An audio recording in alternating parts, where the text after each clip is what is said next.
10 साल हो गए जब मैंने उसे आखिरी बार देखा था। 10 साल जो मेरे लिए नए अनुभव और बदलाव लेकर आए थे और जो मुझे वो इंसान बना चुके थे जो मैं आज हूं। पर जितना वक्त गुजरा उतना ही वो यादें मेरी जिंदगी में अपनी जगह बनाए रखते थे। वो हंसी, वो बातें, वो दोस्त जो हम दोनों ने साथ में बिताया था कभी भी पूरी तरह से नहीं गई थी। एक दिन जब मैं पुरानी चीजों को ढूंढते हुए अपनी अटारी में थी, मुझे एक पुरानी तस्वीर मिली। वो हमारी स्कूल यात्रा की तस्वीर थी, जब हम फुटबॉल मैदान पर खड़े थे, एक दूसरे के साथ हंस रहे थे, बिल्कुल जैसे हम दोनों के बीच एक ही दुनिया थी। ये तस्वीर हमारी दोस्ती का सबसे खूबसूरत पल था। वो पल जब हम दोनों की दुनिया एक थी और हम एक दूसरे के साथ खुश थे। पर फिर वक्त ने अपना काम किया और हम अलग हो गए। मेरी जिंदगी काफी बदल गई थी, पर वो यादें कभी पुरानी नहीं हुई। मैंने अपनी जिंदगी में नए रिश्ते बनाए, नए दोस्त बने, लेकिन कुछ चीजें हमेशा मेरे साथ थीं और उनमें सबसे ज्यादा वो था जो मैंने कभी पूरा नहीं किया। अपने और उसके बीच के अनसुलझे मुद्दे। क्या हमारी दोस्ती और मोहब्बत वापस आ सकती थी? क्या हम अपने पुराने दर्द को भूलकर एक नई शुरुआत कर सकते हैं?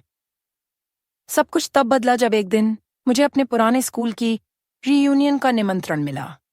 पहली बार जब मुझे लग रहा था कि मैं उसे देख पाऊंगी, दिल थोड़ा घबरा रहा था, पर साथ ही एक उम्मीद भी थी कि शायद ये वक्त हम दोनों के लिए एक दूसरा मौका हो। पुनर्मिलन के दिन जब मुख्य स्थल पर पहुंचूं, मेरी आंखों ने उसे ढूंढना शुरू किया। और फिर वो पल आया, वो अपनी सामान्य जीन्स और टी शर्ट में, बिल्कुल वैसे ही जैसा मुख्य उपयोग पहले देखती थी। उसकी आंखों में कुछ था, कुछ जो मैंने पहले कभी नहीं देखा था। वही पुरानी पहचान थी, पर कुछ नया भी था। हम दोनों ने एक दूसरे की तरफ देखा और फिर एक छोटी सी मुस्कान दी, जैसा पूरा वक्त रुक गया हो, जैसा कुछ भी बदला ना हो। हाय, उसने कहा, और मेरी दुनिया एक बार फिर से उसके आसपास घूमने लगी। वो दोस्त, जब हम दोनों बात कर रहे थे, कुछ पुरानी बातें खुल रही थीं। हम दोनों ने अपने बीच के दर्द, अपनी कभी ना पूरी हुई बातों को सामने रखा। तुमने कभी मुझे बताया नहीं कि तुमने किस वजह से हमारा रिश्ता खत्म किया था, उसने कहा। और तुम भी कभी मुझसे नहीं पूछ रहे थे, मैंने जवाब दिया। हम दोनों के बीच एक खामोशी थी, पर वो खामोशी पुरानी यादों को जगा रही थी। फिर धीरे धीरे हम दोनों ने अपने पुराने जज्बात, अपनी कभी ना समझी गई बातें एक दूसरे के साथ शेयर की। हमने समझा कि किस तरह हम दोनों अपने अपने दर्द के साथ, और किस तरह हम दोनों ने एक दूसरे को छोड़ा था बिना पूरी तरह से समझे।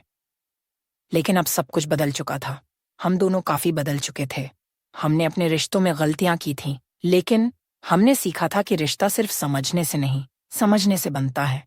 आज हम दोनों एक नई नजरिए से एक दूसरे को देख रहे हैं। शायद हम दोनों को एक दूसरे से दूर जाना जरूरी था ताकि हम अपनी जिंदगी को समझ सकें, उसने कहा।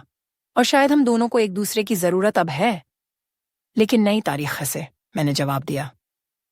और फिर हम दोनों ने फैसला किया कि अब हम अपने बीच की पुरानी गलतियां और दर्द को छोड़कर एक नए चैप्टर की शुरुआत करेंगे। हमने एक दूसरे को एक दूसरे के जज्बात समझने का वक्त दिया, अपने पिछले दर्द को पीछे छोड़ दिया। हमने फैसला किया कि अब हम अपने रिश्ते को एक नई उम्मीद के साथ जिएंगे। जिंदगी कभी भी परफेक्ट नहीं होती, पर एक दूसरे के साथ अपनी गलतियां समझकर और अपनी बेचैनियों को दूर करके हम दोनों अपनी पुरानी मोहब्बत को दोबारा से जीने का एक मौका पा चुके थे। फिर से मिलना कभी भी आसान नहीं होता, उसने कहा, लेकिन जब तुम्हारे पास किसी का प्यार हो तो सब कुछ मुमकिन है। और हम दोनों के बीच एक नई शुरुआत हुई, एक दूसरे के साथ अपनी पुरानी मोहब्बत को एक नई रोशनी में जीने के लिए।